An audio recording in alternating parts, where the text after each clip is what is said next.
The book identifies several other definitions that fall under occupational definitions of public administration. It is, of course, an occupational category. It is whatever the public employees of the world do. It can range from brain surgeons to street sweepers. While it is true they may not be administrators in the sense of being managers, they are ministering in the sense of providing services to the public. Public administration is also an essay contest. People in bureaucratic careers tend to rise or fall on how well they can write. Oral presentation skills are also essential, but writing is more decisive in determining whose ideas get advanced. All organizations place great value on the person who can write succinctly in times of stress. That is the person who will be turned to when an important opportunity comes up. For you as a new administrator, it is your writing reputation that creates your administrative persona as a winner or loser. People who get into public administration often do so for idealistic purposes. So public administration is idealism in action. Public servants are also often idealists. They believe in and seek to advance noble principles. The idealism associated with public administration goes far beyond the individual. Many politicians, including Kennedy and Reagan, U.S. presidents, referred to John Winthrop's quote about a city upon a hill. The thought here is that the goal is the mystical one of building a city upon a hill, an ideal political community thoroughly fit for others to observe as an example. This phrase comes from Winthrop in 1630, where he wrote, "For we must consider that we shall be as a city upon a hill. The eyes of all the people are upon us." He was the governor of the Massachusetts Bay Colony, and he wanted the colony to be a model for others throughout the world to see, just like many see America as a model for the rest of the world to see. It is strange how these ideals in government, who only want to do good for their fellow citizens, are considered not much better than thieves and social pariahs by others. Many who seek careers in public service believe that government is a legitimate vehicle for solving social problems, and they want to be driving the vehicle when the problem gets solved. Public administration is, of course, also an academic field. As a field of study, it is inherently cross-disciplinary because it encompasses so much of political science, sociology, business administration, psychology, law, anthropology, medicine, forestry, and others. Woodrow Wilson, former U.S. president and president of Princeton University and governor of New Jersey, was part of the progressive movement that called for a science of administration. He is credited with developing American public administration as a field of study. He often is referenced for his 1887 Political Science quarterly article titled "The Study of Administration." Here he attempted nothing less than to refocus the newly emerging field of political science. Rather than be concerned with the lasting maxims of political science, he argued that political science should concentrate on the more generally neglected details of how governments are administered. This was necessary because it was getting harder to run a constitution than to frame one. Another well-known early advocate of public administration as an academic field was Leonard White. He wrote an early textbook titled "The Study of Public Administration." He made 4 critical assumptions that formed the basis for the study of public administration. They were that administration is a unitary process that can be studied uniformly at the federal, state, and local level. It is the basis for study of management, not law. Administration is still an art, but the ideal of transformation to science is both feasible and worthwhile. Administration has become and will continue to be the heart of the problem of modern government. As an independent academic field, public administration has always been and remains controversial. We now come to the final selection of definitions, the occupational definitions of public administration. Public administration is a profession. It is a body of academic and practical knowledge that is applied to the service of society. A standard of success measured by serving the needs of society rather than seeking purely personal gain. A system of control over the professional practice that regulates the education of new members and maintains both a code of ethics and an appropriate sanctions. It applies in government and non-governmental or nonprofit organizations.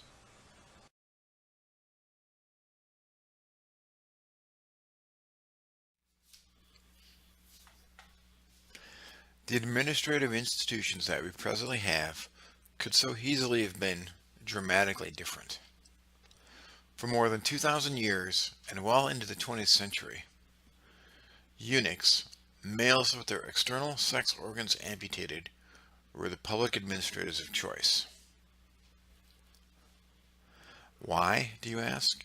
Because their missing parts meant they could be trusted. As slaves, usually long removed from any family, they knew that the only way to thrive was to do well by the only people who could enrich and protect them. The eunuchs formed a kind of civil service system. Entrance was typically limited to captured slave boys from the edges of the empire. They were put into service as court eunuchs. There they could work their way up to the highest levels of administrative responsibility. Eunuchs grew to be the servant class most trusted by the rulers of ancient Syria, Persia, China, and Rome.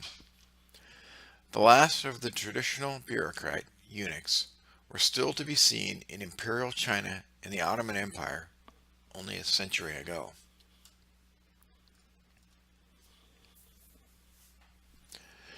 Throughout the book, we've talked about various elements of public administration.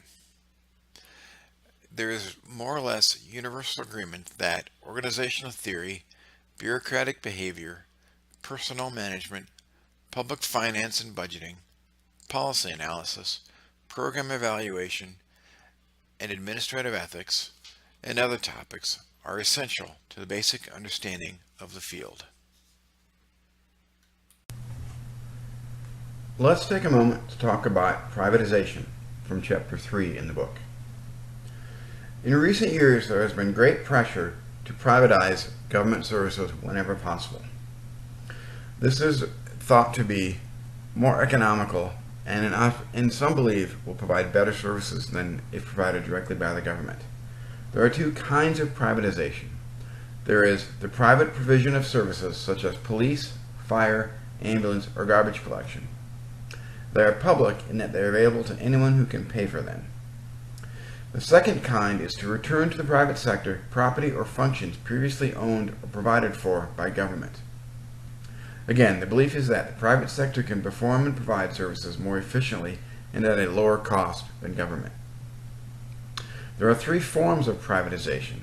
There is the sale of government assets, the private financing of public goods, public facilities, for example, toll roads, and then there is the private provision of services such as trash collection, ambulance service, etc., generally through awarding of a contract. E.S. Savas has identified 4 strategies for privatization. The first is load shedding. Here, government stops providing goods or services. They are then supplied by the market or by volunteer arrangements, if and when needed. There are alternative delivery systems. Here, government plays a limited role. Competitive markets, franchises, vouchers, grants, and contracts are used to be sure services are provided, again, when needed. The third strategy is to impose user charges for goods or services. Here, Savas argues to do this whenever possible to expose the true costs of a service. The final strategy identified by Savas is to restore competition and reduce government monopolies.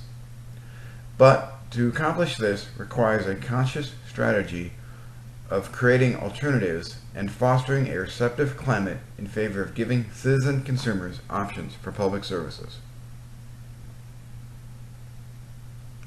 Let's talk a bit about the nonprofit world. Nonprofits, or non-governmental organizations, NGOs, react to marketplace failures by providing needed services and filling economic voids with volunteers and charitable contributions. Here, there may not be a market where the private sector would provide this goods or services, but nonprofits may be able to provide it, again, at a lower cost or perhaps more efficiently than traditional government-provided services. Nonprofits are flexible alternatives to tax-supported government action. They are organized and operate for public or societal purposes rather than private benefits. Nonprofits rely on voluntary action for most financial and often human resource support.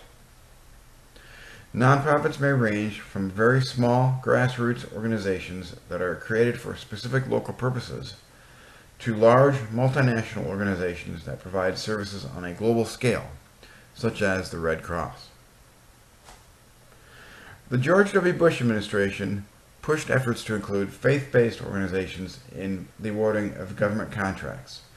Under his faith-based initiative, faith-based organizations were given an opportunity to compete for federal grants to provide social services, on the agreement that they would not proselytize to clients.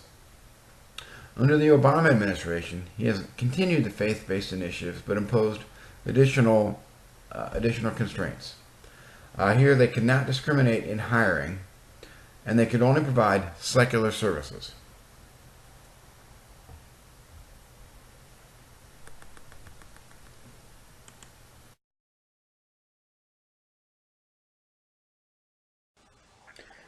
This concludes the video. This week